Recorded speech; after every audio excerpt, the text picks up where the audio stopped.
আপনাদের মধ্যে কিছু শ্রোতা আছেন যারা আমার কথাগুলো অন্য যে কোনো লেকচারের মতো শুধুই শুনবেন, তব্য শেষে তাকবীর দিবেন, কেউ হাততালি দিবেন, তারপর শেষ। কিন্তু আমি আশা করছি আপনাদের মধ্যে কেউ কেউ আমার কথাগুলো অন্তরে গেঁথে নিবেন। আপনার সাথে কোরআনের সম্পর্ক আমি তৈরি করে দিতে পারবো না। এই কাজে একমাত্র যিনি আপনাকে সাহায্য করতে পারবেন তিনি হলেন আল্লাহ। যদি আপনি আল্লাহর দিকে ফিরে যান এবং বলেন, হে আল্লাহ, এই কিতাব আমার প্রয়োজন, এটি সেই কিতাব যা তুমি মানবজাতির সকল সমস্যা থেকে মুক্তির জন্য পাঠিয়েছ। আচ্ছা বলুন তো, লোভ কোথায় থাকে? লোভ কোথায় থাকে? অন্তরের ভিতরে। সুতরাং পৃথিবীর যত সমস্যা রয়েছে আপনি কখনো এগুলোকে পুরোপুরি দূর করতে পারবেন না, কারণ আপনি কখনো লোভকে হত্যা করতে পারবেন না, যেহেতু এটা অন্তরের একটা অংশ। কিন্তু জানেন, আমরা একে প্রশমিত করতে পারি। এই জন্য আল্লাহ বলছেন, মনে আছে শুরুতে কি বলেছিলাম? আমাদেরকে বাইরে থেকে আমাদের অন্তরকে সুরক্ষা দিতে হবে। আর সেই সুরক্ষাটা কি? এটা হলো আল্লাহর বাণী। আল্লাহর কথাগুলো যখন আপনার অন্তরে প্রবেশ করে, আপনার অন্তরটা তখন অধিক শক্তিশালী হয়। আপনি তখন আপনার আকাঙ্ক্ষাগুলো সংযত রাখতে পারেন, আসক্তিগুলোকে নিয়ন্ত্রণ করতে পারেন। এটা কতটা দুঃখজনক যে এখন কত তরুণ পর্নোগ্রাফিতে আসক্ত। এটা একটা বাস্তবতা। আমি কত তরুণের সাথে কথা বলেছি, তারা আমাকে বলেছে এটা তো সাধারণ ব্যাপার, আপনি আমাকে কি করতে বলছেন? তাদের অন্তরগুলো এতটাই মৃত হয়ে গিয়েছে, তারা বলছে এটা সাধারণ বিষয়। এটা একটা স্পষ্ট চিহ্ন যে অন্তরটা মরে গেছে। কিভাবে আল্লাহর কথা সে অন্তরে প্রবেশ করবে? আমরা একটু চিন্তা করি। এই যে চোখ দুটো আল্লাহ আমাদেরকে দান করেছেন, আপনি যখন ওইসব বাজে ছবি দেখেন, এই চোখগুলোর অপব্যবহার করবেন, কিভাবে একই চোখ দুটো আল্লাহর জন্য অশ্রু ছড়াবে? একই চোখ দুটো দিয়ে কি এটা করা সম্ভব? এই যে জিহ্বা আল্লাহ আপনাকে দিয়েছেন, এর মাধ্যমে আপনি আল্লাহর কথাগুলো তেলাওয়াত করতে পারেন, অথচ আপনি আপনার সারাদিন অতিবাহিত করেন গালিগালাজ আর মন্দ কথা বলে। এই হাত দুটো আপনি আল্লাহর সামনে তুলেন এবং রাখেন যাতে আপনি আল্লাহর সামনে দাঁড়াতে পারেন। এই একই হাতগুলো আপনি ব্যবহার করেন অভদ্র অঙ্গভঙ্গি করতে বা অন্যায় কাজ করতে। এই একই হাত। আমরা কিভাবে আমাদের নিজেদের ব্যাপারে সচেতন হব? আল্লাহ বলছেন, ওয়ালা তাকুনু কাল্লাযীনা নাসুল্লাহা ফাআনসাহুম আনফুসাহুম। তোমরা তাদের মতো হইও না যারা আল্লাহকে ভুলে গিয়েছিল, আর আল্লাহকে ভুলে যাওয়ার ফলে আল্লাহ তাদেরকে নিজেদের ব্যাপারে ভুলিয়ে দিয়েছেন। আপনি এমনকি জানবেনও না যে আপনি কেমন। আপনি আল্লাহর একজন সম্মানিত সৃষ্টি, কিন্তু এই লোভের কারণে আপনি একটা পশুর চেয়েও অধম হয়ে গিয়েছেন। দয়া করে নিজেকে বাঁচান, নিজেকে বাঁচান। আমি আপনাকে বাঁচাতে পারবো না। আপনাকে বাঁচানোর চেষ্টা আপনার নিজেকেই করতে হবে।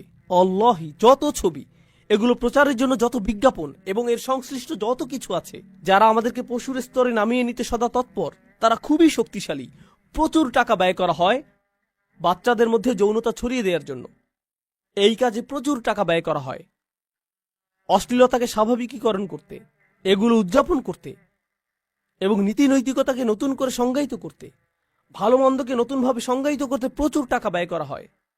এবং মানুষ এগুলোর স্রোতে এমনভাবে ভেসে যায়, তারা বলে কোরআনে এমনটা বলা হয়েছে, কিন্তু আমার কাছে এটা ভালো মনে হচ্ছে না। তাদের বিবেক এতটাই কঠিন হয়ে গিয়েছে, যখন আপনি বাঁকা অবস্থায় সোজা জিনিসের দিকে তাকাবেন, আপনার কাছে সোজা জিনিসটাই বাঁকা লাগবে। আপনার নীতি নৈতিকতা এতটাই অকার্যকর হয়ে গিয়েছে, আল্লাহর কথাগুলোকে আপনার মনে হয় আমি জানি না এটা আমার নীতির সাথে মিলে কিনা। আরে আপনার কাছে তো নীতির কোনো মাপকাঠিই নেই, এটাই তো সমস্যা। অথচ আল্লাহর কথাগুলোই ছিল নীতি নৈতিকতার মাপকাঠি। এটা এমন জিনিস যা কখনো পরিবর্তন হয় না, এবং আমি আপনাদেরকে এ ব্যাপারে প্রমাণ দিব যেটা আল্লাহ নিজেই দিয়েছেন। পৃথিবীতে যত নৈতিক মতাদর্শ এখন পর্যন্ত এসেছে, মানুষের কাছে সমাদৃত প্রতিটা মতবাদ 10 বছর পর আগের যে মতবাদটা ভুল ছিল সেটা এখন স্বীকৃত। 10 বছর পর আবার অন্য কিছু স্বীকৃতি পাবে, এর 10 বছর পর আরেকটা নতুন কিছু স্বীকৃতি পাবে। নীতি নৈতিকতার এই সীমাগুলো সবসময় পরিবর্তিত হতে থাকে, পাল্টাতে থাকে। বৈশ্বিক মূল্যবোধগুলো সবসময় বদলে যায়, কিন্তু আল্লাহর কিতাব আমাদের ভালো মন্দের সীমা নির্ধারণ করে দিয়েছে, এবং সেই যে রাসূল সাল্লাল্লাহু আলাইহি সাল্লামের সময় এই সীমা নির্ধারণ করা হয়েছিল, আজও তা সুপ্রতিষ্ঠিত। ওয়ালাম ইয়াজআল লাহু ইওয়াজা। আর তিনি এতে বিচ্যুতির কোনো অবকাশ রাখেননি।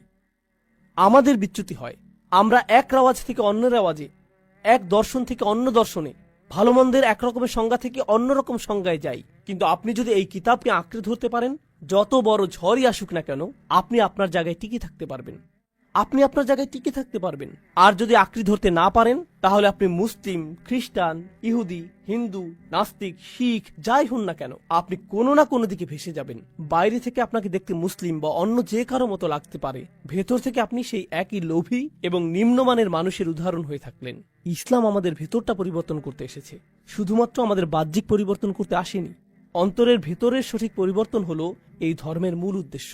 অন্তরের ভেতরের পরিবর্তন হলো এই পৃথিবীটাকে আমাদের অন্যরকম মনে হবে, মূলত এই কথাটাই আমি আপনাদের সাথে শেয়ার করতে চেয়েছি।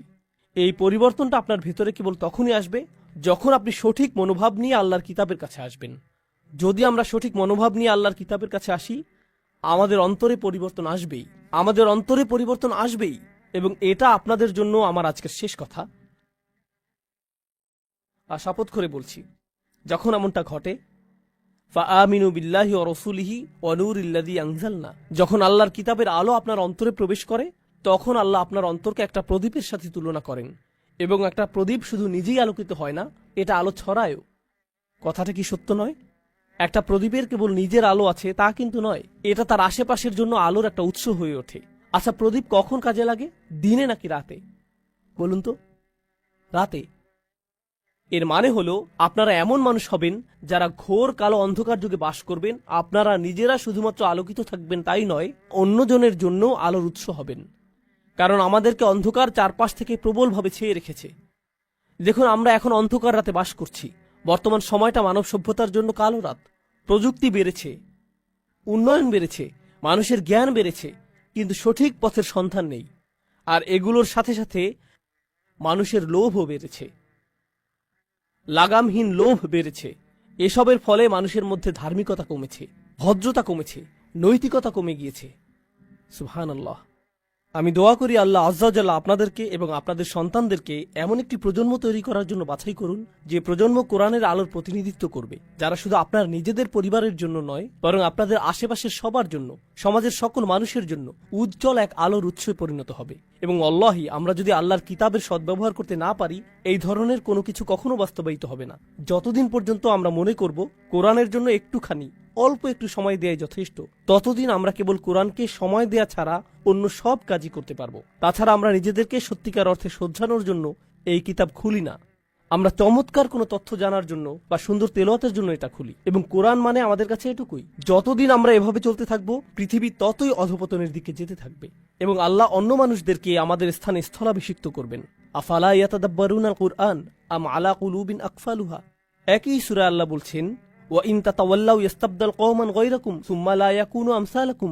আল্লাহ বলছেন, তারা কেন কোরআন সম্পর্কে চিন্তা ভাবনা করে না? তাদের অন্তরে কি তালা পড়ে গেছে? কেন তাদের অন্তর কাজ করছে না? তারা কেন কোরআন সম্পর্কে গভীরভাবে চিন্তা করে না? আচ্ছা বলুন তো, গভীরভাবে চিন্তা করা, ভাবা, এই কাজগুলো কি কেউ মুহূর্তের মধ্যে করতে পারে, নাকি সময় লাগে? অনেক সময়ের প্রয়োজন। সুতরাং আল্লাহ বলছেন, তারা কেন কোরআন নিয়ে চিন্তা করতে নিজেদের সময় দিচ্ছে না? আল্লাহ নিজেই বলছেন কেন তারা এটা করছে না। ও, নিশ্চয়ই তাদের অন্তর আটকা পড়ে আছে। বলুন তো, তারা কিসে আটকা পড়ে আছে? লোভে। এবং পরবর্তীতে একই সূরায়, সূরা মুহাম্মাদে আল্লাহ আজ্জা ওয়া জাল্লা বলছেন, ওয়া ইন তাতাওয়াল্লাউ ইস্তাবদিল কওমান গায়রাকুম সুম্মা লা ইয়াকুনু আমসালাকুম। আর যদি তোমরা মুখ ফিরিয়ে নাও, তবে আল্লাহ তোমাদের স্থানে অন্য কোনো জাতিকে স্থলাভিষিক্ত করবেন, যারা তোমাদের মতো ব্যর্থ হবে না। আক্ষরিকভাবে আপনারা যদি আল্লাহর কিতাবের সাথে দায়িত্বহীন আচরণ করেন, তবে আল্লাহর জন্য এটা করা মোটেও কঠিন হবে না যে তিনি এই পুরো উম্মাহকে অন্য একটা উম্মাহ দ্বারা প্রতিস্থাপন করবেন। তিনি আগেও এমনটা করেছেন। দেখুন, আমি জানি আমাকে সবাই যেটা মনে করে আমি আপনাদের সাথে মজা করে কথা বলার ছিল। যেখানেই যাই আলোচনার মধ্যে দু একটা কৌতুক বলি, কিন্তু মাঝে মাঝে আলোচনা করার সময় আমার মাথায় শুধু আলোচ্য বিষয়টাই থাকে। আমি দুঃখিত, আজকে এরকমই একটা রাত। দেখুন, মজা তো অনেক হলো, আসুন এখন অন্তত একটু সিরিয়াস হই। আমরা যথেষ্ট উপভোগ করেছি। আপনার কি মনে হয় না জীবনে আমরা যথেষ্ট উপভোগ করেছি? কেই বা সিরিয়াস হতে চাই বলুন? আমি সত্যিই হাস্যরসে বিশ্বাসী একজন মানুষ, এবং আমি মনে করি দীর্ঘ সময় ধরে ইসলামকে অনেক কঠোর বলে উপস্থাপন করা হয়েছে, এবং আমি এটা একেবারেই পছন্দ করি না। কিন্তু ইসলামের কিছু বিষয় রয়েছে যেগুলোর ব্যাপারে আপনাকে একটু কঠোর হতে হবে। এটা একটা স্বাভাবিক প্রকাশভঙ্গি। সাধারণত আমি রেগে যাই না, আমি মনে করি এটা আমার স্বাভাবিকতা। অন্তত আমি এটা ভাবতে পছন্দ করি। আমার স্ত্রীকে জিজ্ঞেস করতে পারেন। কিন্তু জানেন, কখনো কখনো আমাদের একটু পেছনে ফিরে দেখা দরকার যে আমরা কি করছি। আমাদের দেখা দরকার আসলেই আমরা কি করছি। আপনাদের সবাইকে অসংখ্য ধন্যবাদ ধৈর্য সহকারে শোনার জন্য। জাযাকুমুল্লাহু খাইরান। আসসালামু আলাইকুম ওয়া রাহমাতুল্লাহি ওয়া বারাকাতুহু।